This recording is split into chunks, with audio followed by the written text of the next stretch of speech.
Parfois, les actes les plus héroïques peuvent se retourner contre ceux qui les accomplissent de la manière la plus cruelle qui soit. Jean-Luc Moreau était un électricien respecté de 53 ans, père de famille exemplaire vivant paisiblement à Marseille. Le 15 décembre 2020, par une nuit glaciale du Mistral, il sauva 200 personnes d'une mort certaine en donnant l'alerte lors d'un incendie dévastateur dans la résidence Les Oliviers, un complexe de 8 bâtiments dans le 13e arrondissement. Pendant 3 semaines, Jean-Luc fut acclamé comme un héros national, reçu à la mairie, félicité par les pompiers et remercié par des centaines de familles. Mais le 5 janvier 2021, ce même homme fut menotté et emmené sous l'accusation d'avoir provoqué l'incendie qui fit de lui une légende. Voici l'histoire vraie de Jean-Luc Moreau, l'homme qui découvrit que sauver des vies peut parfois coûter la sienne. Chapitre 1. Jean-Luc Moreau avait grandi dans les quartiers populaires de Marseille, fils d'un docker et d'une femme de ménage. Après un CAP d'électricien obtenu à 18 ans, il avait monté sa petite entreprise d'installation électrique qui prospérait modestement depuis plus de 25 ans. Marié à Sylvie, secrétaire médicale, père de 2 filles devenues adultes, Jean-Luc incarnait la réussite sociale d'un homme du peuple par le travail et la persévérance. Spécialisé dans la rénovation électrique des bâtiments anciens, Jean-Luc était reconnu pour son sérieux et sa compétence. Il avait travaillé sur de nombreux chantiers dans les quartiers nord de Marseille, notamment dans la résidence Les Oliviers, où il intervenait régulièrement depuis 2018 pour diverses réparations. Ce complexe résidentiel de 8 bâtiments, construit dans les années 1970, abritait près de 400 appartements et logeait environ 1200 personnes, majoritairement des familles de classe moyenne. Jean-Luc connaissait parfaitement l'installation électrique de cette résidence. Il avait d'ailleurs alerté à plusieurs reprises le syndic sur l'état vétuste de certains circuits, recommandant une rénovation complète du réseau. Mais comme souvent dans ce type de copropriété, les travaux étaient sans cesse reportés pour des raisons budgétaires. Jean-Luc continuait néanmoins à assurer la maintenance, colmatant les problèmes au fur et à mesure avec le professionnalisme qui le caractérisait. La soirée du 15 décembre 2020 avait commencé normalement. Jean-Luc rentrait d'un chantier dans le 15e arrondissement vers 22 heures quand il décida de passer par la résidence Les Oliviers pour vérifier une réparation qu'il avait effectuée la veille dans le bâtiment C. C'était dans ses habitudes de contrôler son travail, même en dehors des heures ouvrables. Chapitre 2. À 22h30 précises, alors que Jean-Luc inspectait le tableau électrique du bâtiment C, il perçut une odeur suspecte de brûlé mélangée à des émanations plastiques. Son expérience lui fit immédiatement comprendre qu'un incident électrique majeur était en cours. Suivant l'odeur, il découvrit que des flammes commençaient à lécher les gaines techniques du sous-sol, se propageant rapidement vers les étages supérieurs par les conduits de ventilation. Sans perdre une seconde, Jean-Luc composa le 18 sur son téléphone portable tout en courant vers le hall d'entrée pour déclencher l'alarme incendie. Mais celle-ci ne fonctionnait pas, victime de l'installation défaillante qu'il dénonçait depuis des mois.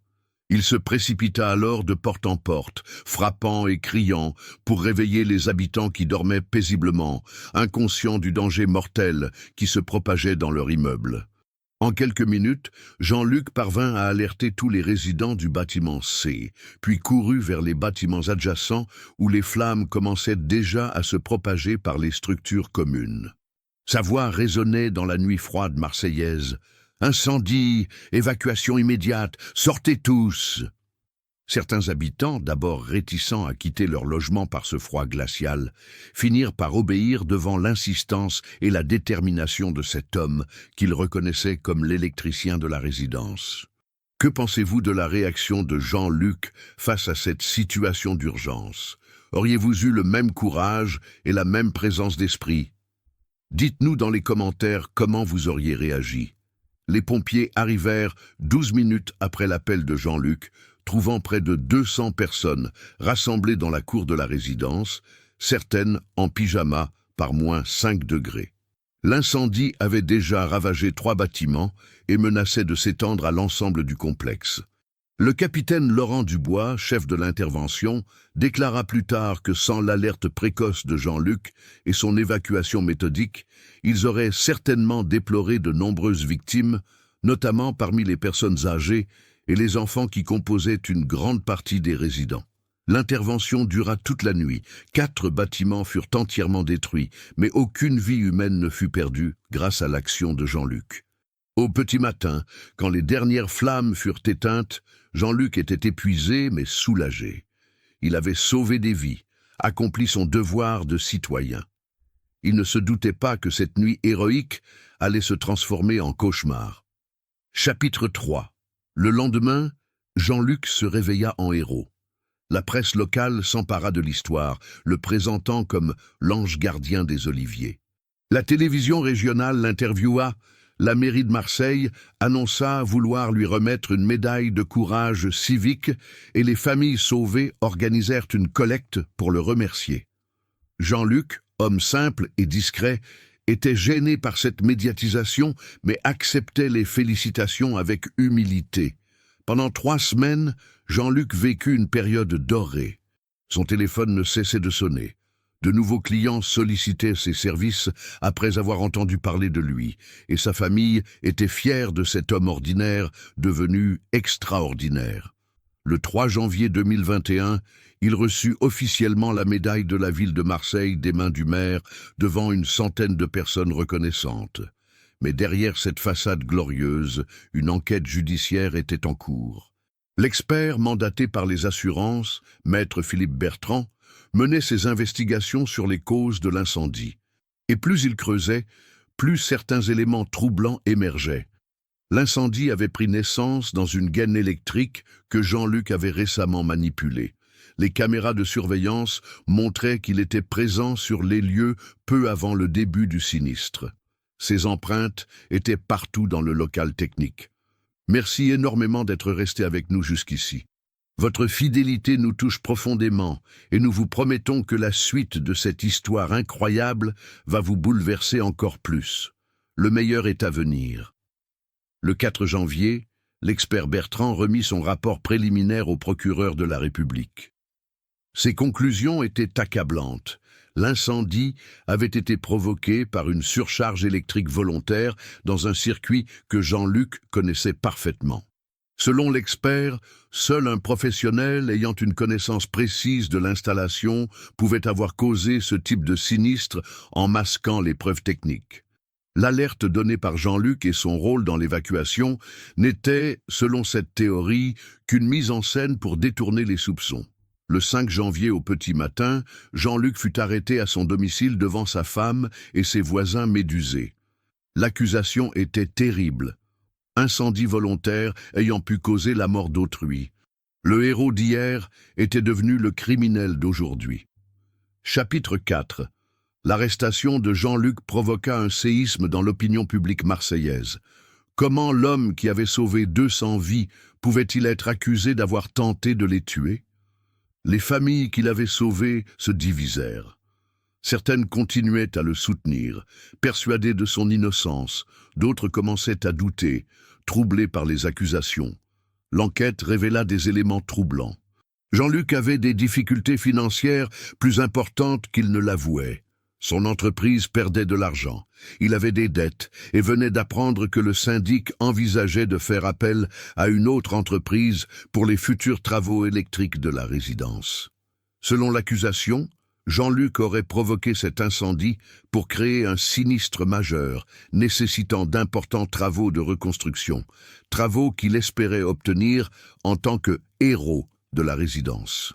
Le juge d'instruction, Madame Catherine Lemoine, mena l'enquête avec rigueur. Elle découvrit que Jean-Luc avait consulté des sites internet sur les incendies électriques la semaine précédant le sinistre, prétendument pour se former selon ses déclarations. Elle apprit aussi qu'il avait acheté du matériel électrique inhabituel quelques jours avant l'incendie, matériel qui aurait pu servir à créer la surcharge fatale. La presse, qui l'avait encensé, se retourna contre lui avec la même violence. Les titres étaient cruels, le faux héros, l'électricien pyromane, comment il nous a tous trompés. Jean-Luc, incarcéré à la prison des Baumettes, voyait sa réputation s'effondrer jour après jour. Sa femme, Sylvie, harcelée par les journalistes et menacée par certains résidents en colère, tomba en dépression nerveuse. L'avocat de Jean-Luc, maître Françoise Pelletier, tentait de démontrer l'innocence de son client. Elle fit appel à un contre-expert qui contesta les conclusions du rapport Bertrand, affirmant que l'incendie pouvait avoir des causes accidentelles liées à la vétusté de l'installation. Mais l'opinion publique était déjà faite, et les preuves à décharge semblaient fragiles face à l'accumulation d'éléments troublants. Chapitre 5. Le procès de Jean-Luc Moreau s'ouvrit en septembre 2021 devant la cour d'assises des Bouches-du-Rhône. L'affaire passionna la France entière. Dans le box des accusés, Jean-Luc avait vieilli de 10 ans en quelques mois. Ses cheveux avaient blanchi, son regard était éteint et sa voix tremblait quand il clamait son innocence. Le procureur de la République, maître Jean-Claude Martinez, dressa un portrait impitoyable de l'accusé. Selon lui, Jean-Luc était un manipulateur qui avait orchestré un plan diabolique. Provoquer un incendie, sauver les habitants pour passer pour un héros et ainsi obtenir la confiance nécessaire pour décrocher les juteux contrats de reconstruction. « Messieurs les jurés, déclara-t-il lors de son réquisitoire, nous avons affaire à un homme qui a joué avec des vies humaines pour sauver sa petite entreprise. » Mais l'intervention la plus bouleversante fut celle de David Rossi, un ancien collègue électricien de Jean-Luc. Convoqué comme témoin, il révéla un élément capital que l'enquête avait ignoré. David avait travaillé avec Jean-Luc sur un chantier similaire 2 ans auparavant, où ils avaient découvert ensemble un défaut de conception majeur dans les installations des années 1970. Ce défaut, présent dans de nombreuses résidences de l'époque, pouvait provoquer des surcharges spontanées, exactement comme celle qui avait causé l'incendie des Oliviers.